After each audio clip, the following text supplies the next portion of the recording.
pour nous, tu as toujours été une petite fille curieuse, qui s'étonnait de tout, qui s'intéressait à tout. Alors, je me rappelle quand tu marchais déjà, mais tu étais petite quand même. Hein, et tu avais la couche et tu courais partout, tu montais les escaliers à quatre pattes. Alors, Amélie, petite, c'était mon petit Bouddha.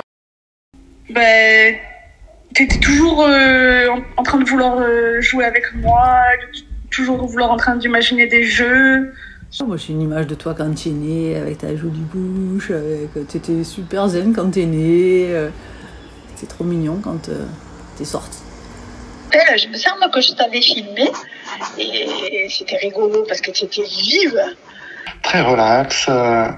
Et donc, dans la période 0-6 ans, c'était une petite fille qui était très intéressée par des conversations, des fois de façon surprenante, profonde. Tu voulais toujours que tout le monde soit tout le temps heureux. Mais c'est vrai que oui, j'avais souvenir de toi aussi quand on allait pique-niquer à la Ciotat, que tu marchais pas encore et que tu crapahutais sur les rochers.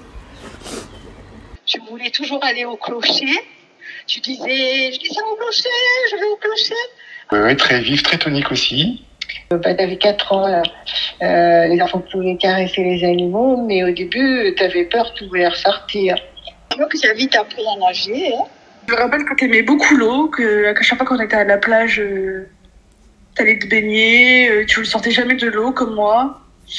Toujours été très tactile, très, comment on dit, kinesthésique. Amélie avait un appétit d'oiseau, donc pour manger, ça prenait toujours un certain temps pour ne manger que à peine la moitié de ce qu'il y avait dans son assiette. Mais ça n'impactait pas son énergie. Tempérament assez ouvert finalement. Un tempérament, on dirait peut-être un peu plus garçon, à faire des choses physiques. Voilà, tu te mettais pas de limites comme des fois les filles elles peuvent s'en mettre. Que je t'envoyais demander pour la télé à papa, maman, et que tu disais jamais non. Je me rappelle à la caisse, des fois on avait les regards noirs des caissières parce que tu montais sur les tubes qui séparent les caisses et je disais ben voilà. Je voulais te dire merci Rico pour ton aide. Maintenant c'est à ton tour d'aller aider d'autres jeunes. Donc au Pérou, en Palestine, au Liban, partout dans le monde. Vole Rico, vole Rico, vole.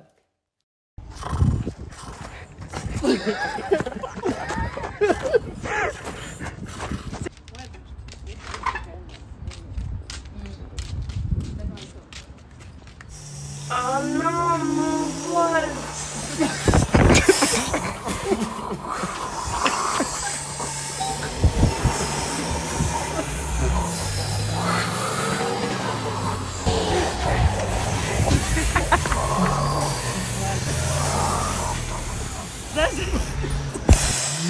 Ah non, je suis vraiment dégoûtée. C'était mon foulard. C'est mon foulard palestinien que mon père il m'a ramené d'Algérie. Je suis trop dégoûtée. Mais non, ne t'en fais pas, tu vas sûrement le retrouver. De son côté, et suite aux paroles de Charlotte, Rico entreprit son voyage du Mexique en Albanie.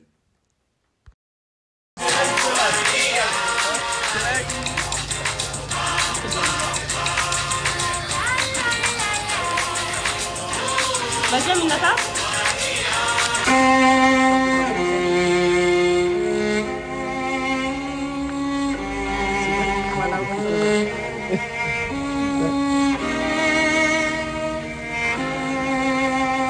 L'important c'est pas la chute les gars, c'est l'atterrissage. J'ai perdu mon ballon.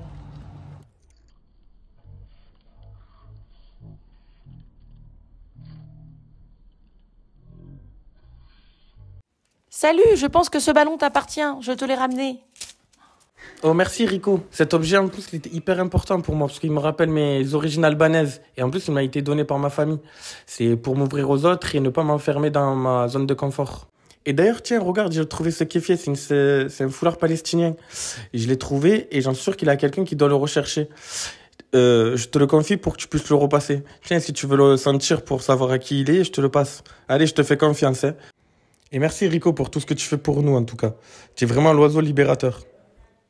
Et Rico reprit son envol à la recherche de la personne propriétaire du foulard. Ayant reniflé l'odeur de la France, Rico entreprit son voyage vers Marseille.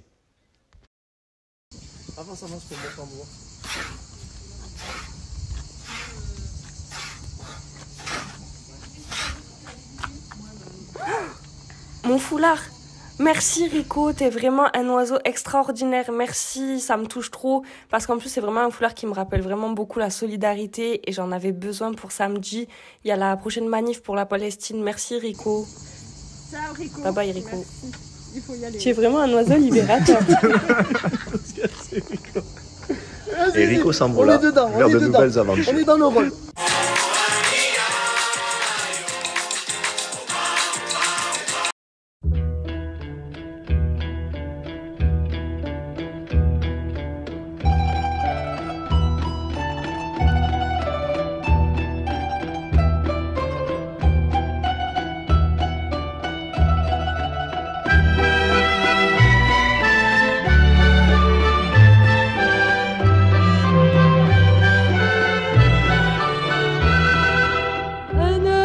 حبيبي وحبيبي إلي يا عصفورة بيضة لا بقى تسألي لا يعتب حدا ولا يزعل حدا أنا لحبيبي وحبيبي إلي أنا لحبيبي وحبيبي إلي يا عصفورة بيضة لا بقى تسألي لا يعتب حدا ولا يزعل حدا أنا لحبيبي وحبيبي إلي حبيبي ندهني قال لي الشتي راح رجعت اليمامي زهرت تفاح.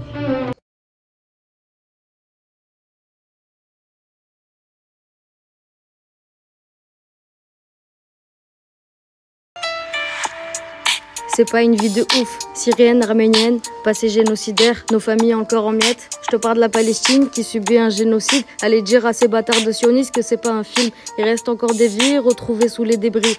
Le sol est marqué par le gris, le rouge et le blanc. Ils les explosent tous à part un dans la rue ou dans les bâtiments.